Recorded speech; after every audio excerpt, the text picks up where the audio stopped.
ada penyakit-penyakit budi dari Muhyiddin Syekhul Akbar Ibnu Arabi. Ini yang saya sebut, kalian mungkin sudah tahu. Ini pengingat saja, jangan-jangan dalam dirimu masih ada ini. Kalau Nabi Muhammad sih aman. Nabi Muhammad itu kalau dalam sirah itu 3 kali beliau dibersihkan dari penyakit-penyakit ini. Pertama waktu kecil, kedua sebelum menerima wahyu, ketiga sebelum Isra Mi'raj. Didatangi malaikat, dibersihkan batinnya. Nah, kalau kita harus membersihkan sendiri. Perhatikan, jangan sampai ini mengotori batinmu. Inilah yang katanya Ghazali membuat batinmu gelap. Yang pertama, fujur. Fujur itu tenggelam dalam syahwat, hawa nafsu. Hawa nafsu itu hasrat yang menggebu, menggelora untuk sesuatu yang tidak baik atau tidak penting, yang menyelewengkanmu dari jalan yang seharusnya. Itu fujur. Hati-hati kalau tiba-tiba kamu dilanda ambisi yang sangat kuat terhadap sesuatu. Coba dicek itu on the right track atau tidak. Kalau tidak, kemungkinan fujur. Pingin lulus cepat dengan nilai cum laude, dengan waktu tercepat, apapun caranya boleh. Itu hati-hati, kamu cek lagi, jangan-jangan kamu menempuh jalan fujur. Niatmu bagus, tapi apapun saja boleh. Ini membahayakan, kamu terjebak dalam hawa nafsu. Pengen menang dalam pilihan biar besok nyaleknya sukses, tidak apa-apa. Tapi hati-hati ketika kamu ingin menang, yang kamu lakukan apa? Kalau tidak, kamu bisa terjebak fujur. Oke, coba ditengok, kamu punya ambisi apa hari ini? Tidak punya apa-apa itu Pak. Oh, nanti ada penyakitnya yang lain kalau tidak punya apa-apa. Iya. Jadi yang pertama fujur, yang kedua tamak. Kalau tamak itu perkembangan dari fujur tadi, menginginkan sesuatu yang tidak seharusnya diinginkan. Kalau tadi kan mending, ada yang diinginkan masuk akal tapi jalanmu salah. Kalau ini yang tidak seharusnya diinginkan, syarah, tamak. Yang ketiga, ini mungkin beberapa di antara kita sering terjebak di sini, tabazzul, katanya Ibnu Arabi, yang dikutip oleh Hamka. Tabazzul itu tidak punya harga diri. Cirinya biasanya suka berteman dengan orang yang moralnya rendah, sehingga dia sendiri ikut rendah. Itu tabazzul. Yo kamu, kalau tadi kan nengok ke dalam, kalau ini coba kamu nengok keluar. Siapa saja yang ada di sekelilingmu? Karakter orang seperti apa di kiri kananmu? Yang di dalam ada fujur, ada syarah. Yang di luar jangan-jangan ada tabazzul tadi. Kalau ini syafah. Syafah itu mudah tersinggung, mudah marah, mudah mencaci. Hari ini syafah ini kelihatan mungkin tidak dari mulutmu, tapi dari postingan-postinganmu, update statusmu. Mudah tersinggung, mudah marah, mudah mencaci orang lain. Terus khorq. Khorq ini menganggap dia sangat penting. Dunia itu pusatnya ada dalam diriku. Semua orang harus manut aku. Itu khorq. Pokoknya akulah yang paling utama, akulah yang paling penting. Selalu yang dipikirkan kepentingannya sendiri. Pak, mbok ngajinya itu malam minggu gitu loh Pak. Kok malam minggu? Kan pas saya libur. Lihat kamu. Ya kan? Usul selalu berdasarkan kepentingannya sendiri. di antara pelajaran dari Isra Mi'raj tadi itu kan, kalau katanya Muhammad Iqbal ada namanya kesadaran profetik. Nabi tidak mikir kepentingannya sendiri. Kalau Nabi berpikir kepentingannya sendiri, sudah selesai dengan bertemu Allah di Sidratul Muntaha. Itu kenikmatan paling puncak. Tidak ada lagi yang lebih nikmat dari itu.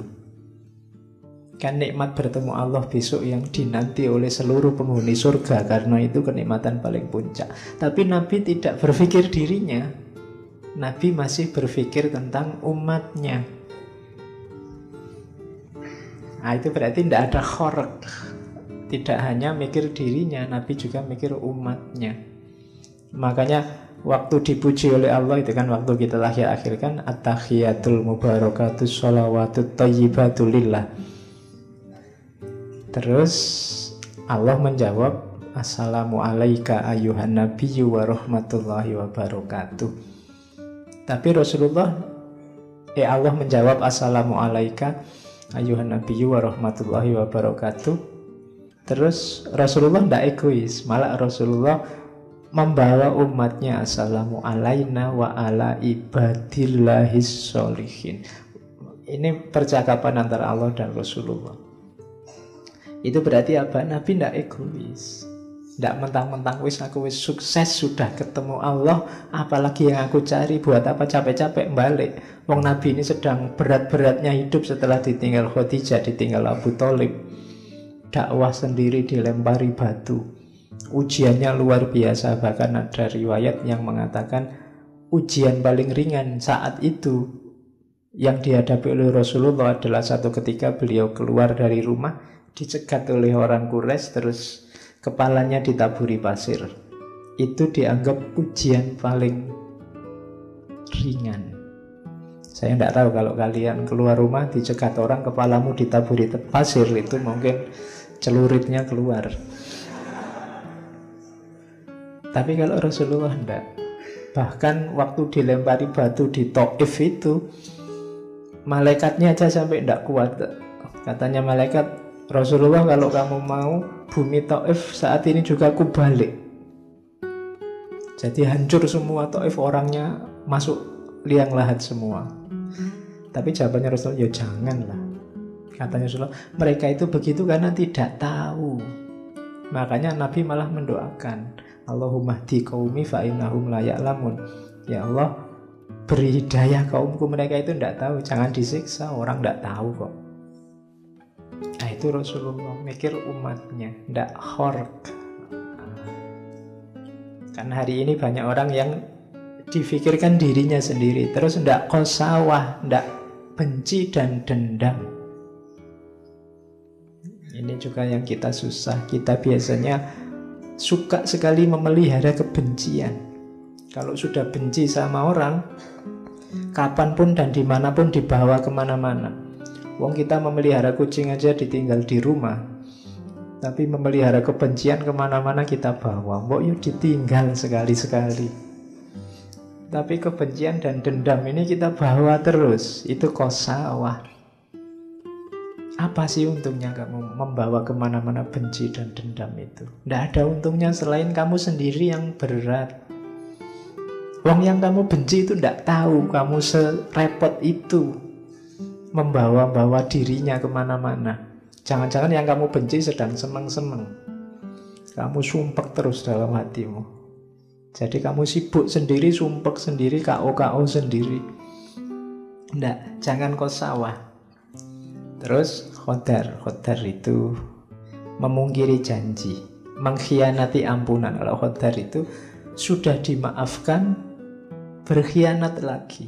Ini penyakit budi yang agak parah. Tadinya salah dimaafkan, tadinya keliru dimaklumi, balik lagi. Ya, itu budi yang cacat. Janganlah ya, kalau sudah dimaafkan ya, kalau bisa jangan diulang. Terus khianat, kalau ini kita paham, menyalahi amanat. Membuka rahasia juga termasuk akhlak tercela. Hati-hati. Sekarang hari ini orang itu tidak hanya membuka rahasianya orang lain, tapi dengan sukacita membuka rahasianya sendiri. Kalau tidak percaya, mau tontonan postingannya teman-temanmu itu. Mau sekedar makan di angkringan aja diposting, cekrek gitu. Terus menu siang ini. Kan kamu gitu selalu. Itu bongkar rahasianya dewe. Kadang-kadang mau kemana itu posting. Oke, jangan ya, eman-eman. Hidup itu jadi menarik ketika ada misteri-misteri. Kalau terbuka 100% itu tidak enak. Kalian yang punya pasangan, perhatikan rumus ini. Loh iya, kalau kamu sedang masih ada misterinya, masih ngejar-ngejar, itu kan masih, wah ini tidak tahu aku, dia itu seneng bener sama aku apa enggak. Itu kan kamu masih penasaran. Tapi begitu diterima, selesai, tidak menarik lagi, sudah selesai. Jadi biarkan dirimu ada misteri-misterinya dikit gitu loh. Jangan terlalu diobral. Jadi itu rumusnya. Jangan langsung diiyani kalau dikejar. Rodo dikasih PHP dikit-dikit tidak apa-apa. Biar penasaran ngejar-ngejar. Meskipun besok sudah jadi, usahakan masih ada yang dikejar-kejar, ada yang misteri. Bahkan agama itu menarik sampai hari ini. Itu karena masih banyak misterinya. Kamu kan masih penasaran kira-kira surga besok itu ada benar apa enggak, neraka ada benar apa enggak. Bahkan kamu penasaran yang bunuh diri jadi teroris itu ketemu bidadari benar apa enggak. Itu kan misteri-misteri. Itu yang sampai hari ini orang masih. Kalau terbongkar semua misterinya itu bisa gawat. Besok orang, kalau surga cuma kayak gitu, tak bikin sendiri surga sekarang, bisa begitu. Tapi justru agama itu membuat kita terikat karena banyak misterinya. Oke, jadi jangan mudah membongkar rahasia dirimu sendiri atau rahasianya orang lain. Takabur ini pasti. Biangnya semua kerendahan budi itu kesombongan. Kemudian khobas, niat jahat, niat saja kalau bisa jangan. Awas kau, hati-hati. Enggak usah begitu. Itu sudah niat jahat. Lihat saja 3 tahun yang akan datang. Enggak usah pakai begitu.